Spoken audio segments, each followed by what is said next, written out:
without an external factor maintaining the order and everything, it's it should be implausible that the universe in all its moving parts and elements functions like clockwork to the extent that we can predict what the solar system is going to look like thousands of years from now, or how it looked like thousands of years in the past.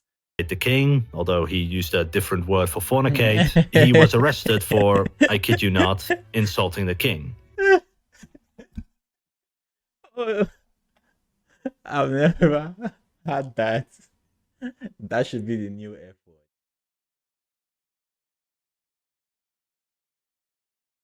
The title of the video is Why Did the Monarchies Disappear? I never thought of that question till I came across this video, but that's very interesting to me, and I hope you guys enjoyed the video also. So let's go along and watch the video. I'm probably gonna be interjecting a lot. I'll try to not do that too much because it's a long video, but hey, sit down, relax, get your blankets. Might be here a while. All right, let's start the video. Why don't we have monarchies rule over us anymore? For thousands of years, most of humanity lived in kingdoms or empires ruled by a monarchy. But in the last 250 years, almost every country switched to a different system. Look at these two maps of the world. On the left, you see the different governments people had about 250 years ago, and they are almost all monarchies. But on the right, there are barely any monarchies left anymore. So what happened? How did this form of government almost completely disappear? And sure, there are countries like Sweden or Japan that have monarchies, yet they don't have any political power anymore. They are basically just democracies pretending to be monarchies. In the 15th century, European countries were mostly feudal societies. This is a system where a monarch ruled over the nobles, but they were often still their equals in terms of authority. A king could usually only control the lands they directly owned. If they wanted to implement a law in a region owned by another lord, then that lord could simply refuse. If the king would send his army to enforce his decision, the other nobility would realize that they might be the king's next target, and they all joined together against their ruler. These nobles would all raise their own taxes, implement their own laws, and have their own armies. And they would use those armies against the king to replace him with somebody whom the nobles liked more. In some parts of the world, the king was inferior to other powerful nobility and was basically just their employee. This system existed in many forms all over the world. I did not know that. I just assumed the king was, Timothy Hims the third. I didn't realize, like, the other lords were about that life. From the Aztec Empire to Japan to Europe. While examples like Rome or the Chinese Empire are famous for having rather centralized governments, they were the exception. Look at any country in history from the Americas to Africa to Europe, and you will most likely find a feudal society. But this all started to change at the end of the Middle Ages in Turkey. Here, the Ottoman Empire was surrounded by more powerful states, and its rulers were forced to place all their power into the Sultan, so one person could quickly make decisions to protect the nobility and their people. This made it much easier to organize armies and raise taxes. So easy, in fact, that the Ottomans could create a powerful professional army under the command of the Sultan himself. Whenever the empire expanded, the Sultan would select people from the nobility to rule over these newly conquered territories. And because of his army, the Sultan could enact his laws almost anywhere in his empire around this time. This made the Ottoman Empire one of the first centralized governments and gave them a lot of power. In contrast, most of the world was either a tribal society or a feudal society.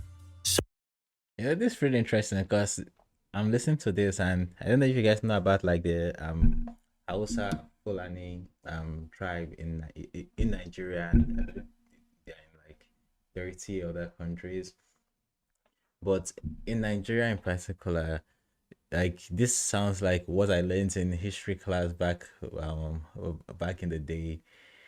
um they have like a central like governing authority, which is just one person, the emir, and then he has other people he appoints to take care of other things and other tasks. But his word is law. Basically, there's no question. There's no no, I disagree. Nope, none of that. And this is very efficient.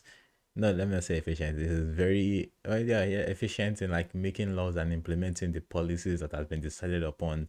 The only drawback is only one person gets to decide what those policies are, and because only one person decides what the policies are, and whatever those policies are gets carried out immediately, you can see how that could be a problem if the person decides on policies that are, not so good for the general public. They might as well just kick rocks because they have no power and no say in the governments that they have to participate in, basically. So, what changed? Why would nobles willingly hand over power to their king to set tax policy, make laws, or have their own army?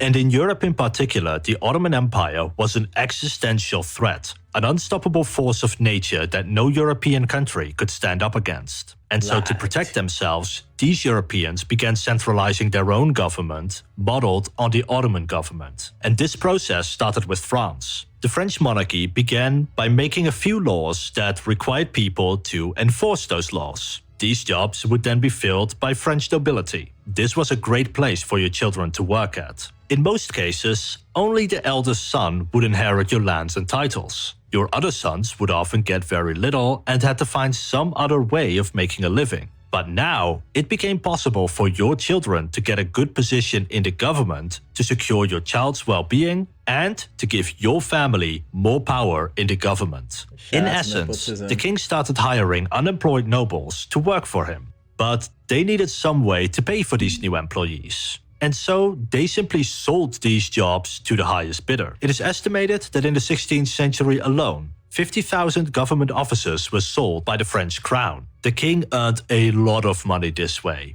and he wanted to keep earning money. But eventually you run out of positions to fill in your government. So what do you do as a king? Well, Most people have no clue that in 2023, the best way to make money on Amazon is not with physical products.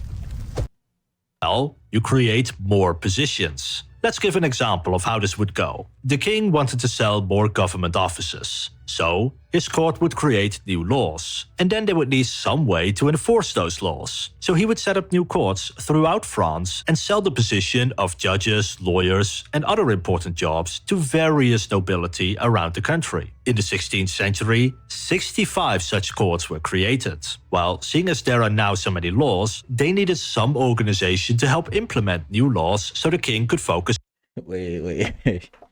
So basically, they decided to start selling positions to the highest bidder, and then it was so lucrative. They just started creating positions so they can sell it to more people. And now, because they sold it to so many, so many judges have been created, and so many laws as a consequence of that have been created, they now have to employ more people to manage the overflow of laws. Interesting strategy. on other things. So, two new parliaments were created to help the king, all members of which bribed the king to get this new position in parliament. After all, if you were a powerful lord, you'd probably want some way of influencing the creation of new laws. And through parliament, it became possible to bribe the king to make up new laws that protected the nobility, such as making it illegal to walk on the private property of the nobles, and a police force those nobles could use for their own benefit. First, a single police force in France in 1667. But 30 years later, in 1699, the king decreed police forces needed to be set up all over France. And of course, this meant they needed a lot of high-ranking I said, and that video I want to watch. I want to watch a video on like the origin of the police, like and like the idea of the police in general. I I don't know if we can qualify like let's say like patrol guards or in the medieval days, you qualify them as a version of the police. But I like to see like how we got to where we are now of like actually a police force that's is like a regular police force. It's a job, it's a career, and it's a post that serves the country.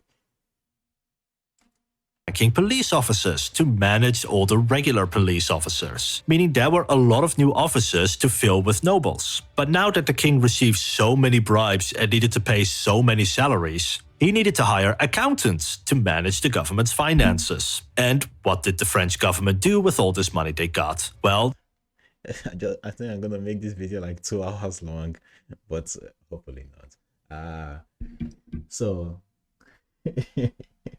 it just is kind of ridiculous. Maybe I'm probably missing the bigger picture here, but it just sounds like the king is taking all this bribe, you know, to create jobs and puts the nobles in those jobs, right? So he's making all this money from the bribes, but then he has to spend all this money because there are now so many people. Like, he has to hire more people, pay more salaries, do more of an oversight, and was it worth it? I mean, you're already a king. What more do you want?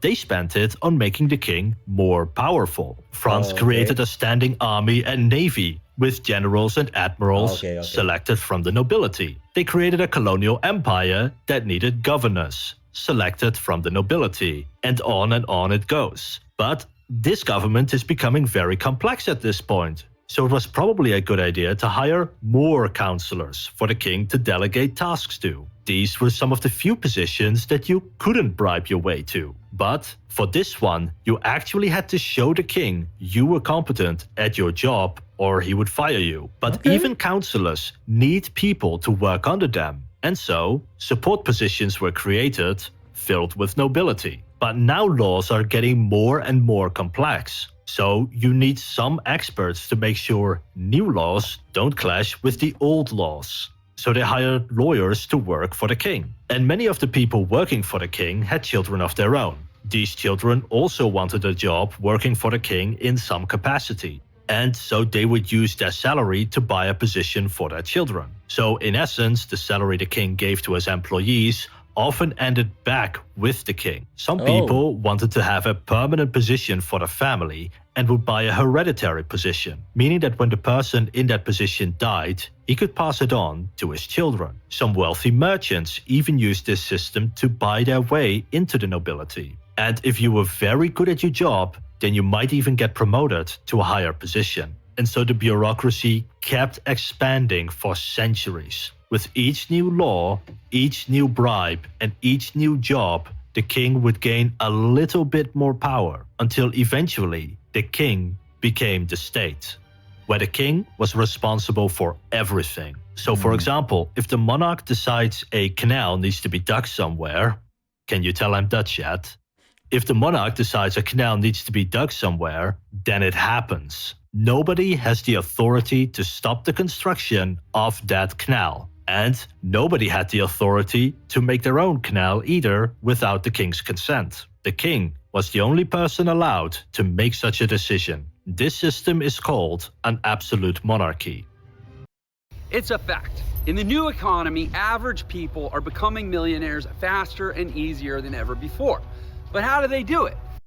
So to answer the question, why did local lords hand over their power to the king? In short, everybody benefited from this arrangement. The king got a lot of money by selling positions of power. The nobility got to put their children in positions of power, and people who worked hard might gain a higher position in the social hierarchy for them and their family. So the nobility was willing to go along with this system because they gave up a small amount of power while securing new positions of power for their children and their family as a whole. The process towards a central government took hundreds of years, giving a little bit of power to the king and receiving a little bit of security from the king every year. Nobody in France actively realized they were creating an absolute monarchy until it was already too late. As more government jobs were created, the king became more powerful, resulting in the creation of more government jobs. Until eventually, everyone tried to please the king because the entire nobility was dependent on the monarchy for their power and wealth. By the end of the 17th century, the French king became responsible for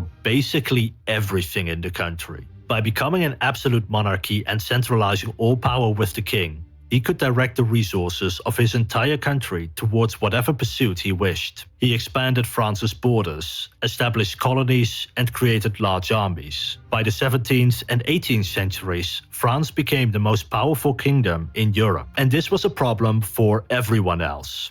Look at this graph. Each of these lines represents a year in the 17th century. The red ones represent a year with at least one major European war. The blue ones represent peace. In this century, Europe knew a total of 3 years of peace. That's Whoa, 3 years in 100 without someone years. trying to conquer the land from somebody else. And the most successful conquerors were countries that had centralized their political power instead of having a feudal society where every lord ruled over their own piece of land. European nobility was well aware that a single lost war could mean the end for them and their family, because if you conquer new territory, the winner would generally replace you with somebody loyal to the new government. So European nobility basically had a choice. They could either centralize like France and the Ottoman Empire had done, or they could remain a feudal society and wait for someone else to conquer them. And so most nobility gave up their power and handed it over to their monarch in order to hold on to the wealth and power they still had left. Everyone in Europe began to centralize their government. From the 16th to the 17th centuries,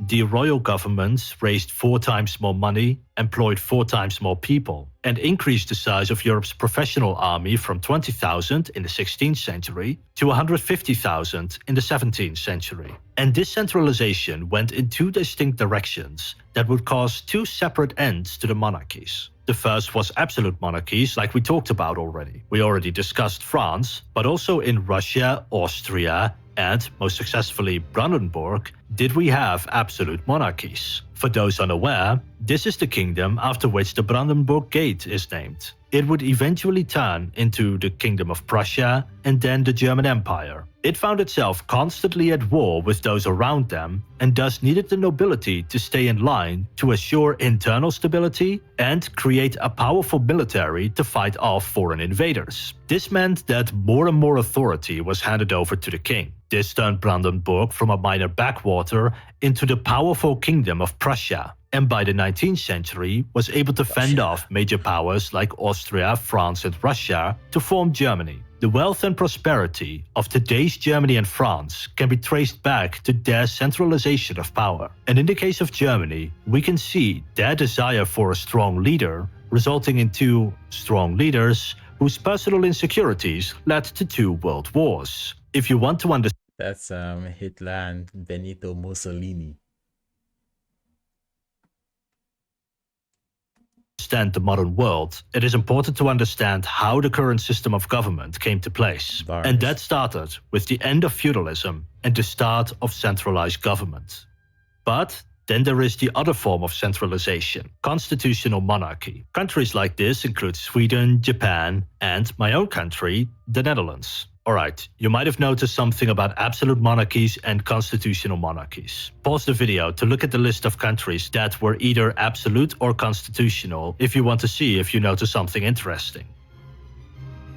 The answer is that countries that had absolute monarchies no longer have any monarchy at all today, while constitutional monarchies still tend to have a king or queen, but with almost no power. So what did constitution Okay, so I'm going to relate it back to my experience in Nigeria, because I see Nigeria is not on the list, because I can see why Nigeria is not on the list, because the whole country didn't have like one governing system. Nigeria basically was split into, I'll say, 3 major tribes, and each of them had their own system of government, and it was very different from each other. It wasn't until Nigeria was colonized by Britain that were like all 3 tribes were combined into one country called Nigeria. But prior to that, it was like pretty much 3 different tribes that didn't have that much in common and didn't particularly like each other. Uh, but like constitutional monarchies, I would say, like the western and eastern, western Nigeria particularly had like constitutional monarchies where the king had a lot of power, but there were also checks and balances, that people that could take those power away from him. In the Eastern, it was more free, more democratic in a way, and which, like, basically it is a council of elders, and most of the decisions are made by discussions among the council of elders in the community. In the northern side, it was an absolute monarchy, and the funny thing is, it's still, to a large extent, even with democracy in Nigeria right now, even with that, they still have a very strong monarchy system, I believe. I think so. If I'm not, like, completely out of touch. And in most of the rest of the country, it is like this monarchy still exists. Like, to his point, the places where they had like some kind of monarchy, constitutional monarchy, but not really, because there's a lot of checks and balances, and the king doesn't really have that much power. They still have like those kings till now, but they just don't have much power. They pretty much can't do almost anything, to be honest. But yeah, that's interesting. It's almost like going to the extreme of anything is bound to bring it to ruin. Traditional monarchies do differently. In the 17th century, England was a backwater in Europe. Its population was only a quarter that of France. Their people were relatively poor compared to the rest of Europe, and they didn't even have a standing army because their only major threat was Scotland. In 1629, the king wanted to get more power like his counterpart in France. So he decided to impose new taxes and tariffs. But unlike in France, the English nobility and landowners resisted. They already had a parliament made up of nobles, and they essentially refused to hand over any new taxes to their king on top of what they were already paying. And so the king Vinland dismissed Saga. parliament and started a bloody civil war to get his way, until he was executed 20 years later. The nobility replaced him with a man who was just as authoritarian. And so, after his death, they decided that instead of electing a new king who would inevitably try to take more power for themselves, the nobles would instead share their power with the king instead of handing it over. From now on, the king would still rule the country, but his decisions had to be approved by the nobles sitting in parliament. And if England wanted to centralize the government, the nobility would have control over that central government. And disagreement on who had what type of power was written down in a constitution. Hence why this type of government was called constitutional monarchy. England then did many of the same things that France had done. They created a royal bureaucracy. It's actually still around today. It's called the civil service. They created a large army and centralized tax collection, but all under the oversight of the nobility. And in the next 200 years, Great Britain surpassed France as the most powerful country in Europe. Anyone who thought they needed a single powerful king to have a strong country was proven wrong. The nobility didn't need to hand over power at all. They could instead join the central government and rule alongside the king and other nobles. The nobility didn't necessarily have to give up their power in order to be a strong and stable nation. And so for the next 2 centuries, Europe found itself in an ideological battle. Should we be an absolute monarchy or a constitutional monarchy, with France on one side and Great Britain on the other, similar Those are to the the Cold only War two between choices. capitalism and Soviet-style communism, or the Reformation between Catholicism and basically almost every other Christian. And this new ideological battle was fought all over Europe. Because whenever a country centralized power, the king tried to take it all for themselves, and the nobility was unwilling to hand it over. I picked the software engineering program because they pay very well. It's a fast-paced industry. The boot camp allowed me to keep my job. Because when the king gets absolute power, they can take everything from the nobility. Their power, their wealth, their privileges can all be taken away. And so for centuries, the elites of Europe fought over who should control the government. For example, in 1675, Sweden nearly lost a war against Denmark because the Danish had centralized their government and could field a better army than the Swedes. These are reminding me of Vinland Saga, like Denmark, England. I was about to say, and the great general Thorfinn.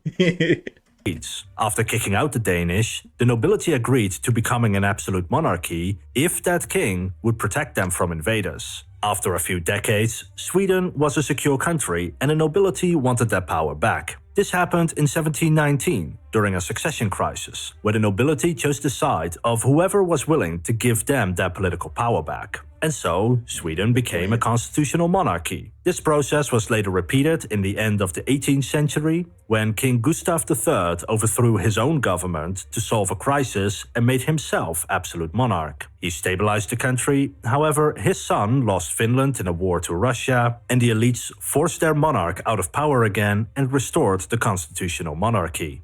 In the 19th century, Austria ruled over a diverse country with dozens of different ethnic groups. The Hungarians rebelled and the Austrians lost several major wars, causing people to question whether the empire would survive at all. And so the nobility asked the Hungarians to join the Austrian government and rule the empire together as equals to prevent further rebellions. The Hungarians agreed as long as the king gave up most of his power and let the nobility rule the country. And thus the Austrian absolute monarchy became the Austro-Hungarian constitutional monarchy in 1860. And stories like this were taking place all over Europe. My own country of the Netherlands gained independence as a republic in the 16th century. Then Napoleon took over, turned it into an absolute monarchy, until the incompetence of those kings resulted in the 1848 revolution, at least in the Netherlands, and we became a constitutional monarchy like we are today. And people kept fighting for centuries over which time. I'm curious about that. So the 1814 revolution. Sounds like an interesting deep dive. Nice rabbit hole to go down into. Type of monarchy they wanted, until people started asking themselves whether they needed a monarchy at all. Several countries up to that point had been ruled without kings. The Republic of Venice, the Dutch Republic, or the Polish-Lithuanian Commonwealth. Yet these were still ruled by the nobility. But this changed with the US Revolution in the 1770s. After getting angry at taxes, they declared independence, and in the end decided that their leader would not be a king. Instead, the landowners of European descent could choose anyone from amongst themselves to become president. In theory, anyone with the right religion, skin color, and wealth could come to rule a country. This was a revolutionary idea in a world where almost every ruler was born into a royal family. And this idea spread to Europe and became very, very popular in the late 18th century, because at the end of that century, France was an absolute monarchy where the king decided on everything, both good and bad. He received all the praise, but also all the blame. Whenever there was an issue with the government, the blame ultimately fell on the king. And at the end of the 18th century, the French had a lot of blame to give to the king. They had fought expensive wars, for example. They fought the War of Austrian Succession, costing 1 billion livres. The 7 Years' War costed 1.8 billion, and supporting the USA's independence cost another 1.3 billion livres, while the government only earned about 600,000 livres per year. These wars were expensive, and in order to pay for all of this, the government decided to raise taxes on peasants and not the wealthy elites. On top of that, the crops failed, and France now also had a famine. To quote my favorite YouTuber again, "If you or your family start going hungry, see how long you remain a law-abiding citizen."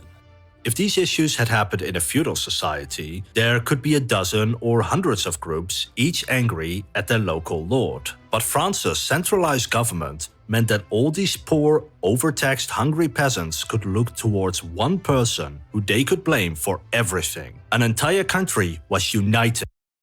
That's how revolutions happen, people. Yeah, when there's one everybody comes together to face a single op.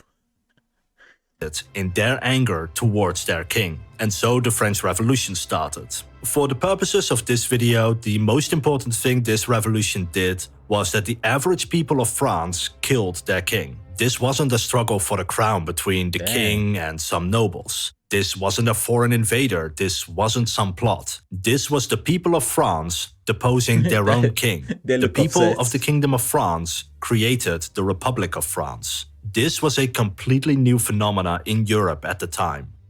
And now the French needed to create a new system upon which to base their government. For 1,000 years, the king was the king because God appointed him to be the king. Average people could not simply depose and install a new king because that would go against God's plan. But in the 18th century, scientists had proven that much of the universe functions on scientific principles and not on gods.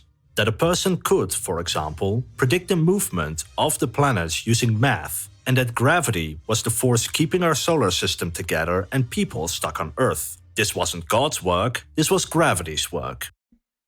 Okay, so actually, I find that to be a very interesting perspective, and the most interesting part of it is, ever since we found out about science, I feel like when it comes to like religious beliefs, we kind of like throw the baby out with the bathwater. So we know about the solar system and how it works, and gravity and how it works, at least as far as we know, how we feel it works so far. That doesn't mean it's not God's work. Now, whether you believe in God or not, like let's put that aside, but like just analyzing it from the scientific perspective, that does not mean it's not God's work.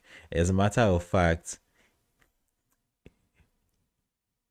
without an external factor maintaining the order and everything, it should be implausible that the universe in all its moving parts and elements functions like clockwork, to the extent that we can predict what the solar system is going to look like thousands of years from now, or how it looked like thousands of years in the past. Like the fact that 2 plus 2 is 4, and that what goes up comes down, is as a sign that scientific principles exist, that there's order in the universe. I think that is a good evidence that there is a God, rather than a point to say, oh, God doesn't exist because, apparently things function on autopilots. It's like, how come? Like, why do things function on autopilots? Like, without a God, that should be impossible. Like, we should be getting hit by asteroids every other Tuesday. It's like what goes up comes down. It's not like, oh, what goes up comes down, except when it doesn't. And sometimes it goes up indefinitely and comes down, then goes back up, it right back. No, it's like what goes up, oh my it's like what goes up comes down, and they are like laws of physics that are reliable and replicable. I think that is a very strong point to argue that there is a God. I'll rest my case for this video, because I'm going to veer away from the target of this video, but points made. But if even something as mysterious as the moon I'm gonna go to high school, get my degree. We were driving down Shout the outs to you, road man. and he saw mathnasium and he said, Mom, I should was ruled by natural processes, then why not also the king? Why should a king not abide by certain laws the same way nature abides by certain laws? To us today, this is obvious. It doesn't matter where you live on Earth. People generally agree that their leaders need to have a good reason to be the ruler of their country. In China, this is economic growth. In Western countries, our leader is our leader because we chose them to be our leader. Even the Vatican elects their pope, for example. But in the 18th century, this idea was radical. From then on, a new idea would spread around the world. Authority should derive from the consent of the governed, not from the threat of force. I never thought I'd say this, but yeah, listen to Barbie, everyone. And people from around the world took inspiration from the French Revolution. Fed up with their own nobility abusing them, corrupt officials, and a king who didn't seem to care for the common people, revolutions started across the world. Quite literally, nothing was sacred anymore. All power, all authority, all institutions were now conditional, valid only as long as they could be justified in terms of rationality and utility. How useful that person or system is to the people of the country. And these newly independent countries did not want another king to rule over them. They chose different systems of governments and different reasons why they should govern. In Venezuela, the first president was popular with the people, allied himself with the oligarchy, and they ruled the country together on the premise that the president was good for the people. In Chile, the ruler of the country was the man who led the War of Independence and maintained the social structure that kept his supporters in power. Or look at Haiti, where a slave revolt ended their colonial rule, and in 1804 elected their own king. They were all inspired by the ideas of the French Revolution and decided to get rid of absolute monarchies for something else: presidents, revolutionaries, or elected kings. And this trend continued. In Europe, the idea of democracy was becoming popular. Before the French Revolution, democracy was thought of as being the same as anarchy, because if everybody gets to decide, your political system will become a mess of infighting that won't be able to achieve anything. Interestingly enough, anti-democratic countries today, such as China, still use this exact same argument from 250 years ago. And as more people were moving to the cities to work in the factories, they started demanding more rights. And the rulers of those countries were afraid they would meet the same fate as the rulers of France: the guillotine. We would like to animate this, but unfortunately HistoryScope characters don't have any necks. The elites of Europe were so afraid of a revolution that European was a countries meta bar. began introducing democracy into their political system. France was the first in 1792, allowing all men the right to vote for parliament. Spain allowed a limited democracy in 1810, Portugal 1820, and when Greece became independent from the Ottoman Empire, they did so as a constitution. So this is just like reminding me of the population and birth rates video I reacted to last week. So it's like it's interesting to see how fast and like how quickly ideas like travel and change things. Like there was a period of time where having many children was the norm, and having fewer children, the idea of it is so impractical, nobody would even consider it. And all of a sudden, like economic changes, social changes, like different like things like forming a perfect storm, and everybody worldwide just seems to adopt it like around the same time. That's very interesting to me. It's like that's what I'm saying. Like we really don't know what like society is going to look like 50 years from now, because some new idea could come up and every country will be like, that we want some of those. It's interesting how that happens, like different variations of it, but basically the same thing. And because we're so connected now, it wouldn't take that long before everybody is like, oh yes, what they said, yes.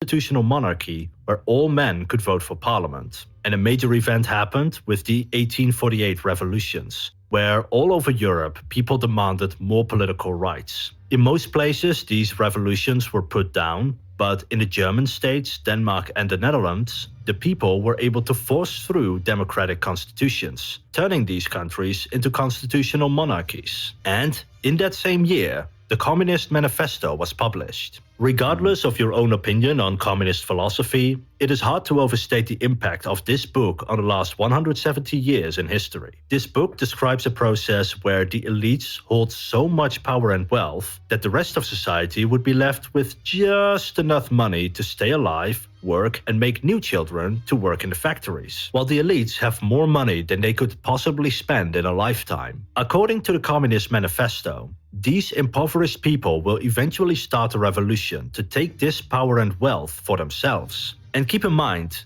that the Communist Manifesto was written only 50 years after the French Revolution, and that the world was in the middle of the age of revolutions. The process described in the Communist Manifesto seemed very accurate with what was going on in Europe at the time, and would be proven correct once the communists started a revolution in Russia. But the ideas of this book terrified the elites. A communist revolution would likely mean the end of them, their families, and the rest of the elites. And the most elite people in the world were the monarchies. If the people were coming after anyone, they were coming for the kings and queens. And so the elites started asking themselves, how could they hold on to their power and wealth while avoiding a revolution?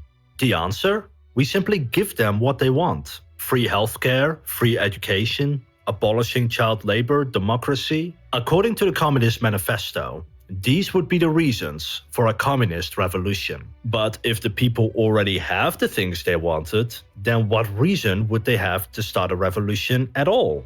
But once you have a democracy, the people in charge of that democracy will want more power for themselves, and they can then convince their voters that by giving more power to elected officials, they will be able to do more good for the people voting for them. And as a result, as soon as a monarchy becomes democratic, that king or queen starts losing all their power. Not because they believed kings were bad, but because Democrats wanted to gain more power for themselves. Europe once again became divided between democracies where kings lost all their power, such as Belgium, Norway or Great Britain, some even getting rid of their monarchy altogether like France and Portugal, while on the other side there were countries like Russia, Germany and the Ottoman Empire, which maintained a monarchy where the emperor held a lot of power. And they spread this division across the world through colonization. Regions in Africa and Asia were colonized, and many people who did not live in a monarchy now had one forced upon them by the European colonizers.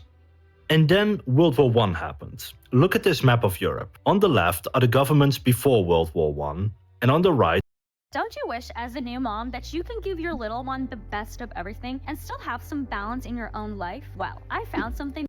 Governments after World War I. Every single absolute or constitutional monarchy where the king still held significant power disappeared.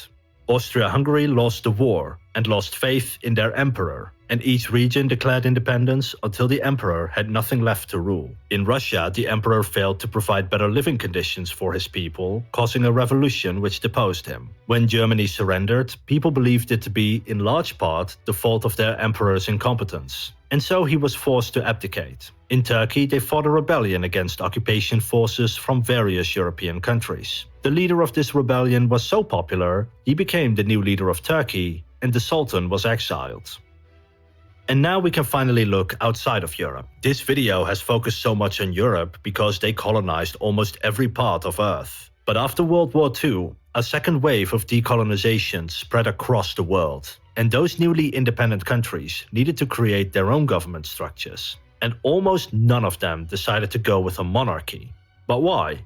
Well, most of them were colonized by European monarchies, and installing a new one, or keeping the European one, was seen as returning to the colonial system. After all, if you grew up in the Belgian Congo under the Belgian monarchy, then that monarchy was the symbol of your oppression. And no newly independent government wanted to appear like the new abuser. And secondly, many of the colonies were given a democratic government right before decolonization, and many of these democracies were very weak and easy to overthrow. And so within a few decades, most of Africa was ruled by dictatorships. And you might wonder how a dictatorship is any different than a monarchy. Well, the difference is that anyone can become a dictator, but only a member of the royal family can become a monarch, at least most of the time. And so these dictators ruled their country not because they came out of the right genitals, but because they were strong leaders who were able to gain the support of the elites. But some of them did have monarchies from before colonization, which did remain in power during colonization, and took control over their country after it became independent again. And these generally followed the same trend. In Egypt, King Farouk was unpopular. In a revolution, he was replaced by his infant son. And then those revolutionaries continued their revolution and replaced this infant son with the first president of Egypt. In Tunisia, the parliament decided to take the power of the king for themselves. While in Libya, a military coup overthrew the king and replaced him with the brotherly leader and guide of the revolution of Libya, Muammar Gaddafi. Yes, really. But all that said, monarchies haven't died out completely. Vatican City elects a new pope who then rules as an absolute monarch protecting abusers. Brunei has been ruled by a sultan for over 700 years, despite being a British colony for some time. And the United Arab Emirates has 7 absolute monarchies, each ruling their own part of the country. These monarchies tend to stay in power because they have control over a vital resource such as oil, gas, or, in the case of Vatican, being a religious icon for over 1 billion people. And then there are countries who have a monarchy without any significant power. The United Kingdom, Spain and Japan are all examples of this. In these countries, the monarchy lost more and more power over time as parliaments took it for themselves, supported by those who elected them. These monarchies still hold some level of power. For example, protesting the monarchy in the UK can get you arrested. Most monarchs are above the law, meaning they can do any illegal activity they want without getting into trouble. And up until 2020, it was illegal in the Who's Netherlands that? to criticize the king or queen directly.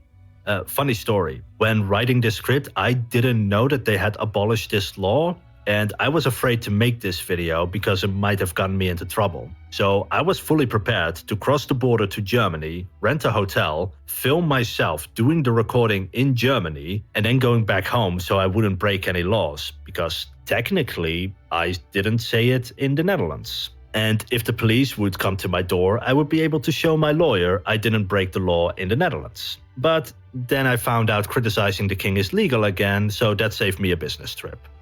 In 2015, a Dutch activist said fornicate the king, although he used a different word for fornicate. He was arrested for, I kid you not, insulting the king.